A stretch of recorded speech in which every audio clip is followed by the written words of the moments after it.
Olá, pessoal da News Media. Hoje nós vamos mostrar os bastidores aqui da TVI de Portugal. Olha lá o slogan: juntos criamos a sua televisão. Vamos mostrar também como é a busca da notícia na TVI 24. Então, vem comigo. O mundo inteiro é um palco. E todas as vidas, ensaios, tentativas, experiências, breves descobertas de uma verdade maior. Sejam felizes. A explicação de todas as coisas. Uma maravilha! O sol e a lua somos a luz e a escuridão. Como o dia e a noite somos o início e o fim de tudo. Como num palco. Ver o mundo com um coração diferente a bater por dentro. Dar o corpo, dar a alma. Dar o encanto de quem partilha por vocação. Incrível. Que verdade é esta, senão a nossa história?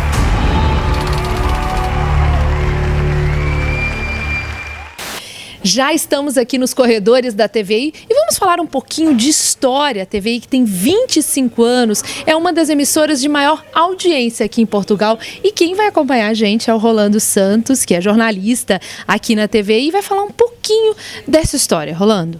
A TVI, como disseste, Stella, tem 25 anos. A televisão em Portugal começou bem antes disso, mas até 1993 só havia um canal público, a RTP, e portanto nessa altura abriu a iniciativa privada e surgiram então dois canais. A TVI era um deles. Continuamos mostrando aqui os bastidores da TVI de Portugal. A TVI 24 horas, aqui é o Regi, mas na verdade é o que a gente chama de switcher, onde fica todo o controle dos programas de televisão. Os diretores, os editores ficam aqui para colocar as reportagens no ar, o programa no ar. Vamos conhecer um pouquinho? Vem cá. Aqui a gente tem que falar um pouquinho mais baixo, porque o pessoal está no ar lá. É o Jornal da Uma, um dos jornais de maior audiência aqui em Portugal, da TVI. E tudo muito dinâmico. Nesse momento agora está acontecendo uma entrevista ao vivo, e por isso toda essa discussão do que vai entrar, do que vai colocar.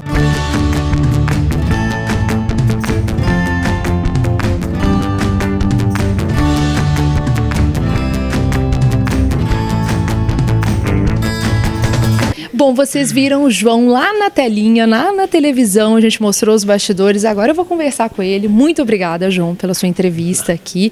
E eu gostaria de saber algumas diferenças aí. Se você acompanha o jornalismo no Brasil, sabe alguma diferença entre o Brasil e aqui em Portugal? Sim, quer dizer, acompanho a televisão brasileira assim que consigo. Acompanho sobretudo a imprensa tradicional no Brasil, a Folha de São Paulo, por aí. Acho que as grandes diferenças é que na televisão brasileira há um certo ritmo mais acrescido de fazer as coisas do que na televisão portuguesa.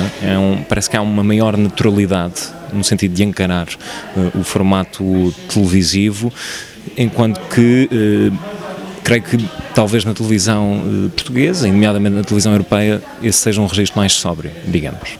E como que você se prepara, João? Como que é? Você chega aqui, qual horário, participa da... Eu não sei se a gente fala reunião de pauta ou reunião de caixa, que lá a gente chama desse nome, porque tem alguns nomes diferentes. Portanto, eu acabei de começar este formato, este horário, para preparar este jornal do almoço, digamos assim. Nós temos uma reunião de manhã para coordenar a linha editorial das notícias que vão surgir no jornal. É óbvio que está sujeito a alterações, consoante as notícias de última hora, mas normalmente arranca o dia com essa reunião e depois estou basicamente durante cerca de 2 horas a passar em revista todas as notícias da manhã e a prepará-las consoante o formato final que vai sair no jornal. E aqui vocês têm a liberdade, por exemplo, os apresentadores, de mudar um texto, de colocar uma forma diferente, com alguma característica, ou é mais fechado mesmo? Você tem o editor-chefe, e é um formato mais fechado. Como que é essa liberdade para o apresentador? Eu acho que há liberdade total para o apresentador nesse sentido. Obviamente que essas alterações são sempre comunicadas em articulação com os editores, e aqui será o editor do jornal, mas o apresentador tem liberdade total para alterar o texto, porque o texto é-lhe proposto pelos repórteres que tratam das notícias que figuram no jornal, e dar a volta que pretender, porque cada editor é diferente e cada um comunica à sua forma, digamos. Tá certo, então muito obrigada, João, pela sua palavrinha aqui com a gente. Desculpa te incomodar no seu dia a dia de trabalho.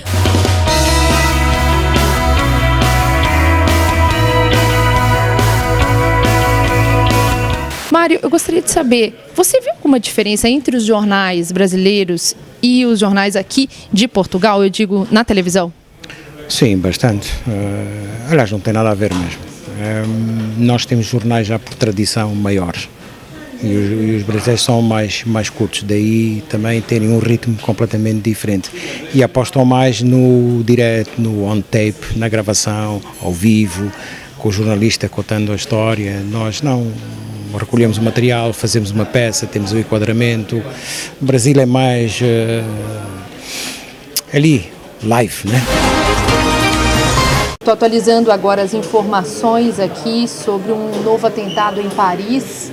São mais de 30 vítimas. Eu fiz aqui uma brincadeira séria, na realidade, para mostrar para vocês que é desse local que as notícias de última hora saem aqui na TV 24 horas. Quando tem um fato muito grave, quando acontece um acidente grave ou um atentado ou algo que precisa ser noticiado minuto a minuto, os apresentadores saem aqui dos computadores, vêm para esse local e ficam atualizando essa notícia, dando mais informações, com informações da internet, informações aqui também ao vivo com a produção deles. Então é bem interessante a função da notícia, levar esse mundo 24 horas para todo o público. Então é bem legal porque mantém o dinamismo aí da informação.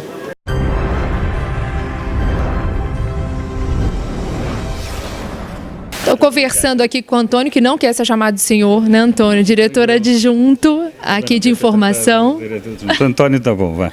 Sim, o Antônio, ele estava me explicando todas as questões éticas aqui de Portugal, que são diferentes do Brasil. Você podia dar um apanhado para a gente aí, de pelo menos um pouquinho de como que funciona essa relação entre publicidade, o jornalista, publicidade ou media training, e o trabalho do jornalista em ação? Olha, eu não sei se é diferente do Brasil, eu julgo que o problema aqui da ética está na pessoa, e a pessoa é que tem que, bom, há lei, há regulamento, há tudo isso que deve ser seguido e respeitado, mas acima de tudo há uma coisa que é o comportamento da pessoa, do jornalista neste caso.